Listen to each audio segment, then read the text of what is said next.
Well, historically speaking, Japan's its own island.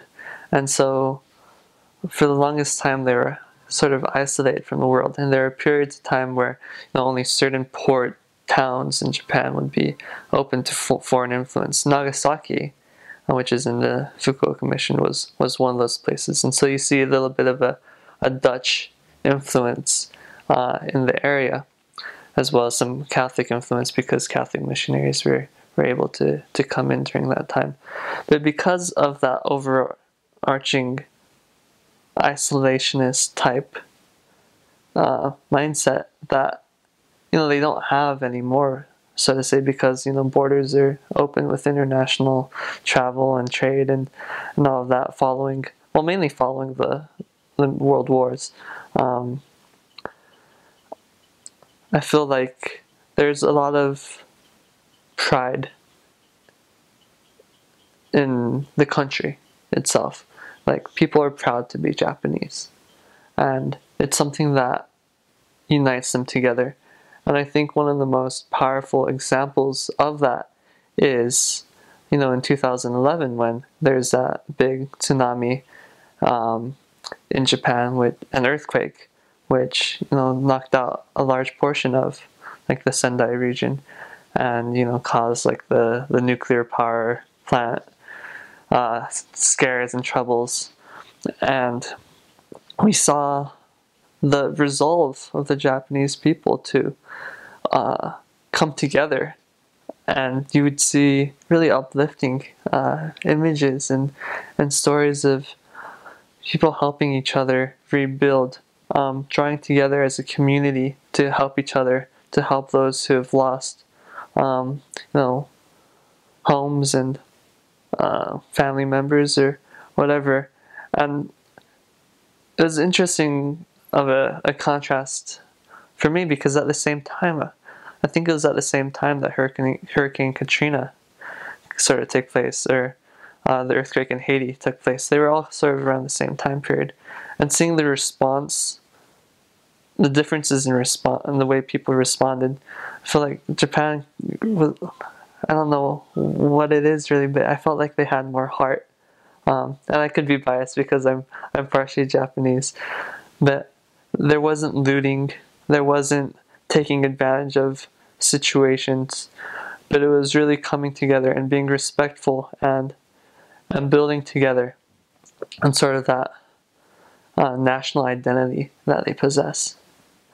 And part of that identity is resiliency. They had to build themselves back up after they lost in the war, and so and when they had this massive earthquake, 100 years ago in Tokyo, where all the homes burned down.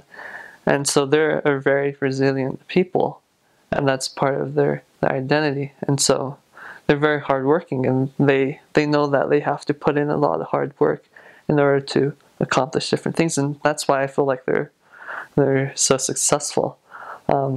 And you see that in terms of the work hours. A lot of in the professional world, they're working 60-hour weeks, if not longer. And I'm not saying I encourage that, but it goes to show kind of what's important. And that mixed in with the traditional Buddhist ideology of family, piety, and respect. Those are very strongly rooted within the tradition as well. And so tradition in itself is sort of a big part of the Japanese culture. They're very wanting to keep tradition. Whether that's the way they celebrate New Year's, and they always go to a shrine or a temple and say the prayers for the new year and do whatever the other rituals that are involved in that. Or they have a day for respect for the age day. It's called Keiro no Hi in Japanese, but it literally translates to Old People Day. Because that's something that they really respect their elders. There's Kids Day because they value kids, and there's all these unique different holidays that kind of highlight those different values. There's Memorial Day, just like there is in the US. It's on a different day. There's a Constitution Day. Christmas doesn't really exist in the traditional sense of Christmas. There are Western holidays, and things are growing in popularity there. So you see Halloween starting to kind of take off with the little kids in Japan. Christmas is, a big commercial thing as it is here.